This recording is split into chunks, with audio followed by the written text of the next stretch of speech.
बिस्मिल्लाहिर्रहमानिर्रहीम। अस्सलाम वालेकुम डियर स्टूडेंट्स। आज का हमारा टॉपिक है इनफिनाइट सेट्स और फिनाइट सेट्स की लिस्ट कौन सी है। आज से 2 दिन पहले हमने किया था 1D एक्सरसाइज का इंट्रोडक्शन किया था, जिसमें हमारे पास सम टाइप्स ऑफ सेट्स, मैंने आपको उसका इंट्रोडक्शन करवाया था कि वो क्या होती हैं। आई होप आपको समझ आ गई होगी अच्छे से। तो आज का हमारा क्वेश्चन है 1D का क्वेश्चन नंबर 1 है हमारे पास, make a list of finite sets and infinite sets from the following. From the following में से वो कौन सी क्वेश्चंस हैं जो इनफिनाइट हैं और कुछ इनमें से फिनाइट हैं। तो now we are let's start के look at this, who is infinite sets and who is finite sets. Now let's start. Question number 1. अब आपको मैंने बताया था कि इनफिनाइट सेट क्या होता है और फिनाइट सेट क्या होता है। मैं आपको पहले इसका थोड़ा सा दोबारा इंट्रोडक्शन करवा दूँ फिनाइट सेट और इनफिनाइट सेट का। फिनाइट सेट वो होता है जो लिमिटेड होता है, एक लिमिट तक हम काम करते हैं, और इनफिनाइट सेट वो होता है जो अनलिमिटेड होता है, अनलिमिटेड, जिसमें हमारा स्टार्ट पॉइंट तो हमें पता होता है बट एंड पॉइंट का हमें पता नहीं होता, यानी अनलिमिटेड लगातार मुसलसल चलता जा रहा है, जिसका हमें कोई पता नहीं कि ये कहाँ पे जाके रुकेगा। अंडरस्टैंड? Yes ma'am. ओके, तो set of cities in Pakistan, तो पाकिस्तान में सिटीज का सेट। अब आपको भी पता है कि पाकिस्तान में कितने शहर हैं, कौन कौन से शहर हैं, तो ये फिनाइट सेट है या इनफिनाइट सेट है? Finite set. वेरी गुड, क्योंकि पाकिस्तान में जितने भी शहर हैं, सिटीज हैं, अब हम सबको पता है कि पाकिस्तान में कितने सिटीज हैं और कौन कौन से सिटी हैं, तो इनका एक सेट, ये एक सेट है, तो हम बिल्कुल राइट बता सकते हैं कि ये हमारे पास फिनाइट सेट है। अंडरस्टैंड? Yes ma'am. सेकंड हमारा क्वेश्चन है set of universities in Lahore. अब आप सबको पता है कि लाहौर में कितनी यूनिवर्सिटीज हैं। अब ये अनलिमिटेड तो है नहीं कि अब आपको पता ही ना चले कि पाकिस्तान में इतनी यूनिवर्सिटीज हैं कि हम काउंट नहीं कर सकते उन्हें, यानी जिसका कोई एंड नहीं हो रहा। तो ऐसा बिल्कुल भी नहीं है। लाहौर में जितनी भी यूनिवर्सिटीज हैं, पंजाब यूनिवर्सिटी है, ओपन यूनिवर्सिटी है, उसके बाद मिनहाल यूनिवर्सिटी है, बिचू यूनिवर्सिटी है, उसकी एजुकेशन यूनिवर्सिटी है, इतनी ज़्यादा यूनिवर्सिटीज़ हैं, ज़्यादा हैं बट हम उन्हें काउंट कर सकते हैं। तो उनकी एक लिमिट तक यूनिवर्सिटीज़ हैं लाहौर में, इसलिए ये भी हमारे पास कौन सा सेट है? Finite set. Very good. उसके बाद हमारा नेक्स्ट क्वेश्चन है सेट ऑफ होल नंबर्स, कि होल नंबर्स का सेट इनफिनाइट है या फिनाइट है? इनफिनाइट। अब आप मुझे बता सकते हैं कि ये इनफिनाइट क्यों है? क्योंकि मैं आपको बताती हूँ कि होल नंबर हमारे पास 0 से स्टार्ट होते हैं, जो और नेचुरल नंबर हमारे पास 1 से स्टार्ट होते हैं। मैं आपको इस पर भी एक लेक्चर दूंगी कि व्हाट इज नंबर्स और नंबर की जो टाइप्स होती हैं, होल नंबर 0 से क्यों स्टार्ट होता है, नेचुरल नंबर 1 से ही क्यों स्टार्ट होता है, मैं आपको इस पर भी एक लेक्चर दूंगी। तो फिलहाल हमारा आज का टॉपिक इनफिनाइट और फिनाइट सेट का है। तो होल नंबर 0 से स्टार्ट होते हैं, 0 से स्टार्ट जरूर होते हैं बट आगे वो मुसलसल चलते रहते हैं, इन्हें हमें काउंटिंग का नहीं पता कि वो कहाँ पे आके स्टॉप होगी, यानी कि ये अनलिमिटेड है। तो इसलिए सेट ऑफ होल नंबर, तो ये एक इनफिनाइट सेट है। आगे 4 वाला हमारा क्वेश्चन है set of point on line segment. Line segment क्या होता है?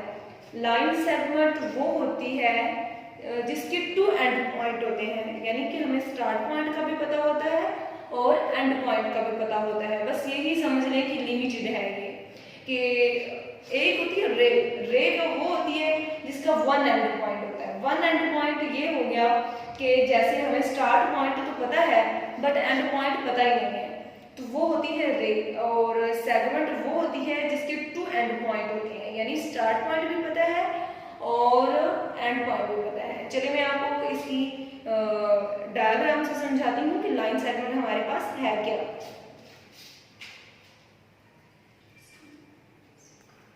लाइन सेगमेंट, अब लाइन सेगमेंट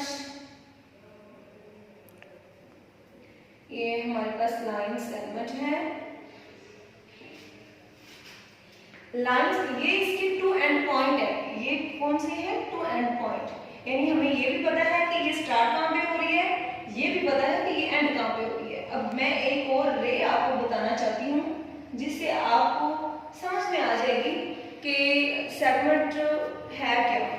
जो रे होती है हमारे पास, रे का हमारे पास वन एंड पॉइंट होता है। रे का हमारे पास कितने एंड पॉइंट होते हैं? One, only one and point होता है, यानी हमें इसका स्टार्ट पॉइंट पता है बट एंड पॉइंट नहीं पता। इस एरो का मतलब है कि चलता जा रहा है, मसलसल लगातार चलता जा रहा है, चलता जा रहा है, यानी हमें कोई पता नहीं है कि ये कहाँ पे रुकता है।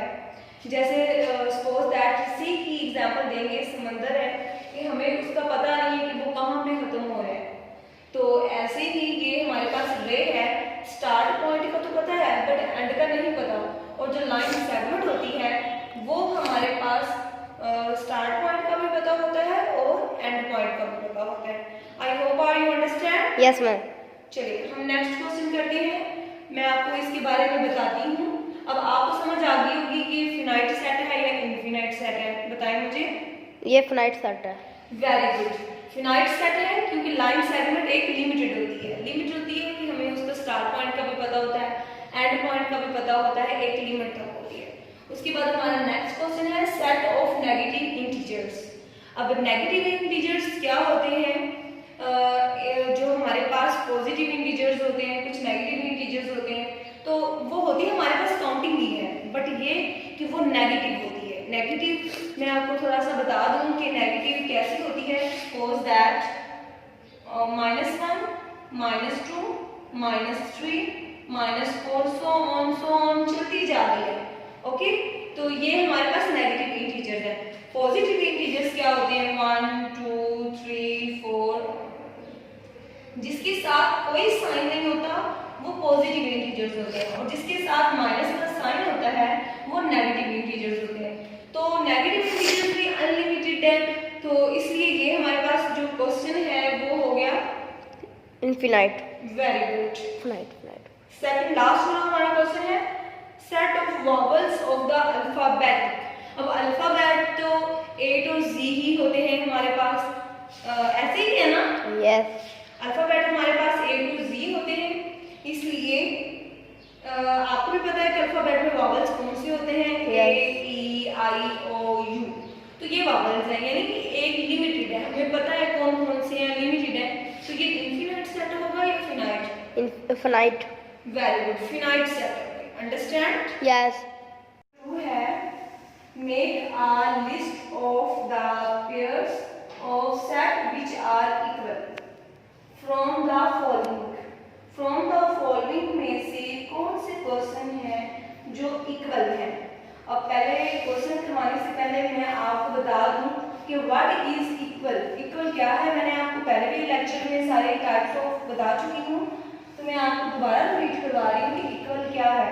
इक्वल वो है जो सेट के अंदर एलिमेंट्स होते हैं उनकी क्वांटिटी भी एक जैसी हो और वो हों भी सेम।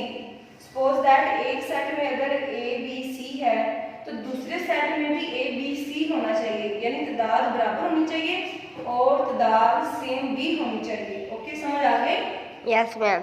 अब हम एक्सरसाइज का क्वेश्चन करते हैं। क्वेश्चन नंबर 1 है हमारे पास, ये देखिए 2, 3, 4। बी वाला सेट है हमारे पास 3, 4, 5। अब इनके आपस सारे एलिमेंट्स मैच हो रहे हैं? No ma'am.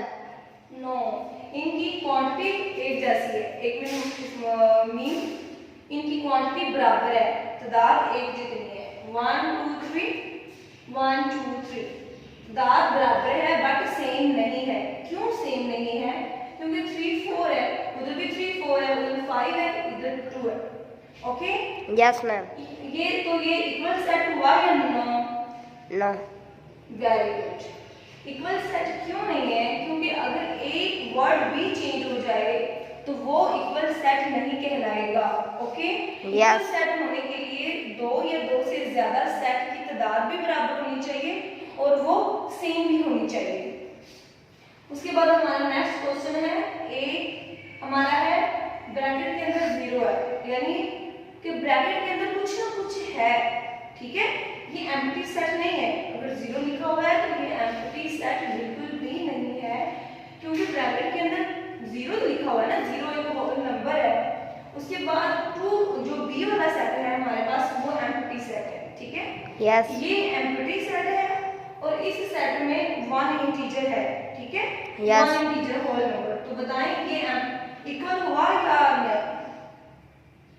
इक्वल है या नॉन इक्वल है? नॉन है। नॉन इक्वल है, वेरी गुड, शाबाश। ये नॉन इक्वल कैसे है? क्योंकि ए सेट में हमारे पास कुछ पड़ा हुआ है। क्या पड़ा हुआ है? हमारे पास 0 है। ठीक है, और बी सेट में हमारे पास वो एम्प्टी सेट है। ओके, बी सेट एक खाली सेट है जिसके अंदर कुछ भी नहीं है। Okay, yes ma'am. खाली सेट है, कुछ भी नहीं है, और ए सेट में कुछ ना कुछ पड़ा हुआ है, 0 है। ठीक है, ये Yes. इक्वल सेट तब होना था जब ये भी एम्प्टी सेट होता, ये भी एम्प्टी सेट होता। Okay, yes ma'am. और अब I hope are you understand? Yes ma'am. मैंने आपको सारे क्वेश्चन इस क्वेश्चंस के नहीं करवाए, क्योंकि मैं आपको जो थोड़ी सी मुश्किल है वो बता रही हूँ। इक्वल का इंट्रोडक्शन मैंने करवा दिया है, बाकी क्वेश्चंस आप लोगों ने खुद सोल्व करने हैं। ये जो क्वेश्चन थोड़े से मुश्किल थे, जो आपको समझ आने में शायद थोड़ी सी मुश्किलात का सामना करना पड़ता, तो इसलिए मैंने आपको ये मुश्किल सवाल बताए। फर्स्ट इसका जो पार्ट है वो थोड़ा सा इजी है, यानी कि सही समझ आ रही है। बट नेक्स्ट वाला बच्चे सोचते हैं कि ये भी एम्प्टी सेट है, ये भी एम्प्टी सेट है। एम्प्टी सेट नहीं है ये, ए वाला अगर ऐसा कोई सेट आ जाए तो ये एम्प्टी सेट नहीं है, क्योंकि इसके अंदर एक इंटीजर है 0 होल नंबर और ये एम्प्टी सेट है। ठीक है, तो इसलिए ये इक्वल नहीं होंगे। अब मैं आपको एक थर्ड वाला पार्ट है हमारा, ए में है A B C D E, यानी ये वाले इसके एलिमेंट्स है, और बी वाले में है हमारे पास set of vowels of English alphabet. अब देखिए कि ये इक्वल है या नहीं इक्वल है। मैं आपको बताती हूँ कि ए सेट में वॉवल वर्ड है यस। सारे वॉवल वर्ड तो नहीं है ना? नो। सिर्फ ए और ई वॉवल वर्ड है, सिर्फ ए और ई वॉवल वर्ड है, और सेट बी में सिर्फ वॉवल्स की बात कर रहा है। यस। यानी कि सेट बी में सिर्फ वॉवल्स की बात कर रहा है और सेट ए में ओनली 2 वॉवल है। अब ये इक्वल है या नॉन इक्वल है? Non equal.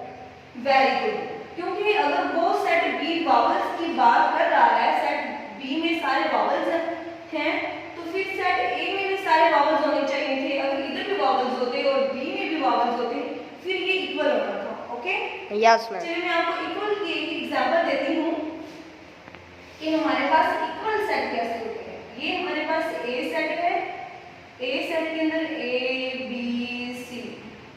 ठीक है, सेट बी है हमारे पास बी ए सी। अब देखिए इनके नंबर की जो एलिमेंट्स ऑफ नंबर है सेट के, उनकी क्वांटिटी इक्वल है। क्वांटिटी इक्वल है ना? यस। और उनकी जो नंबर ऑफ एलिमेंट्स हैं वो सेम ही है। ठीक है, यस। अब देखेंगे ए है, ये भी ए है, ये बी है, ये बी है, ये सी है, तो ये भी सी है। Yes ma'am. समझ में आ गई बात? यस। तो ये हमारे पास है इक्वल सेट। कौन सा सेट है? इक्वल। समझ आ गई है? यस। यानी कि इक्वल सेट होने के लिए इसकी मतलब 2 शर्तें होती हैं। दोनों सेट में 2 और मोर सेट्स, यानी 2 या 2 से ज्यादा सेट्स में जो नंबर ऑफ एलिमेंट्स होते हैं उनकी क्वांटिटी इक्वल होनी चाहिए और सेम भी होनी चाहिए। तो ये हमारे पास था क्वेश्चन नंबर 7। आई होप आपको समझ आ गई होगी। Yes ma'am. Yes ma'am. Make our list of sets empty. Empty set हमें बताने हैं। कौन से सेट बताने हैं? Empty. Empty from the following. तो इन सेट्स में से कौन से सेट हैं जो एम्प्टी हैं? अब मैंने आपको बताया था कि एम्प्टी सेट क्या होता है। एम्प्टी सेट वो होता है जिसके अंदर कोई भी इंटीजर ना हो, यानी जिस सेट के अंदर कोई भी एलिमेंट्स ऑफ नंबर्स ना हो, Yes. उसे कहते हैं हम एम्प्टी सेट। ओके, तो क्वेश्चन नंबर हमारा 1 है, set of whole numbers. Yes. Whole numbers between 9 and 10। अब 9 और 10 के बीच में कोई नंबर है? No. यानी बिटवीन कहते हैं दरमियान, बीच में। तो 9 और 10 के दरमियान कोई होल नंबर है? No. नहीं है ना, तो ये एम्प्टी सेट है या non empty set? Empty set है। Very good, well done. ठीक है, क्योंकि होल नंबर 0 से स्टार्ट होते हैं, बट सारे इंटीजर्स होल नंबर ही होते हैं। 0 से होल नंबर स्टार्ट तो सारे होल नंबर काउंट होते हैं, तो इसलिए 9 और 10 के बीच कोई नंबर नहीं है। 10 और 9 के बीच कोई नंबर नहीं है, इसलिए ये एम्प्टी सेट है। Okay, Yes. अब क्वेश्चन नंबर हमारा 2 है, set of even prime number. Set of even prime number क्या होता है? अब मैं आपको पहले ये बता दूं कि प्राइम नंबर क्या होता है। प्राइम नंबर वो नंबर है जिसके 2 फैक्टर होते हैं। ठीक है, Yes. which numbers are called prime number if it's 2 factor। ठीक है, वो Yes. नंबर प्राइम नंबर कहलाते हैं जिनके 2 फैक्टर होते हैं। अब सपोज दैट हम एक 2 डिजिट लेते हैं, 2 डिजिट लेते हैं 2। अब 2 के कितने फैक्टर हैं? फैक्टर मीन ये है कि ये किस किस टेबल पे जाते हैं, ये किस किस टेबल पे जाते हैं? 1 में जाते हैं और 2 में जाते हैं।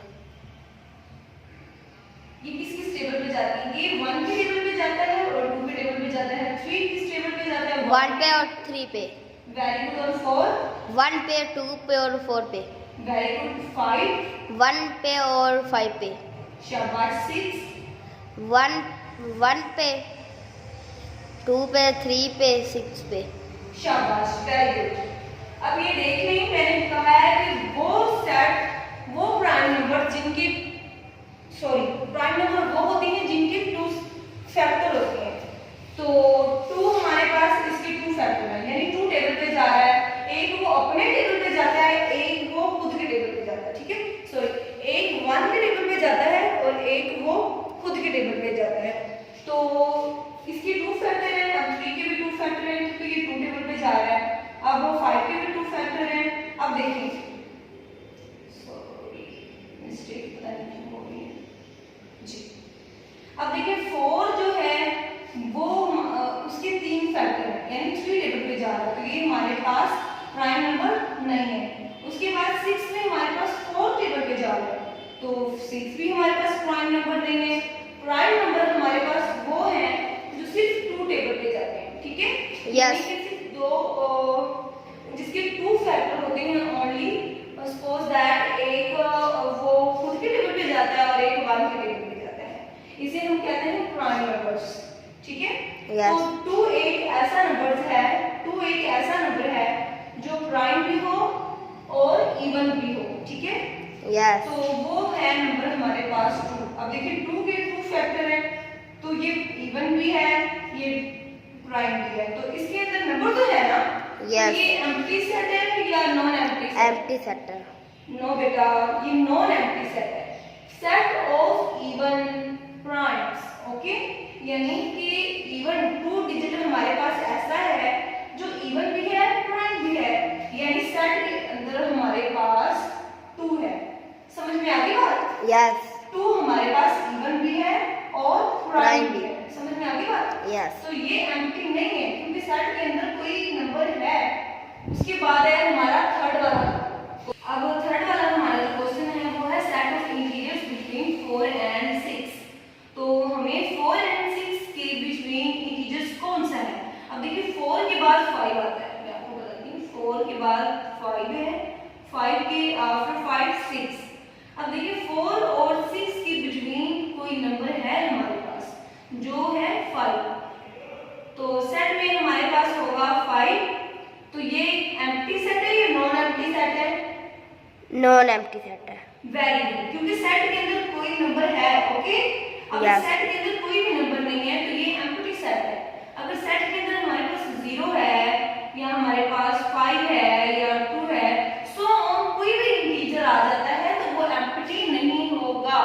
Yes. Okay, Yes. Are you understand? Yes, ma'am. Okay, तो ये था आज का हमारा लेक्चर। मुझे उम्मीद है कि आपको बहुत अच्छे से समझ आ गई होगी। अगर आपको कोई भी बात समझ ना आए तो प्लीज़ कमेंट बॉक्स में मुझे कमेंट करके मुझसे पूछें। कोई भी आपको इश्यू है तो मेरे चैनल को सब्सक्राइब करें, लाइक करें एंड शेयर करें। Thanks for watching.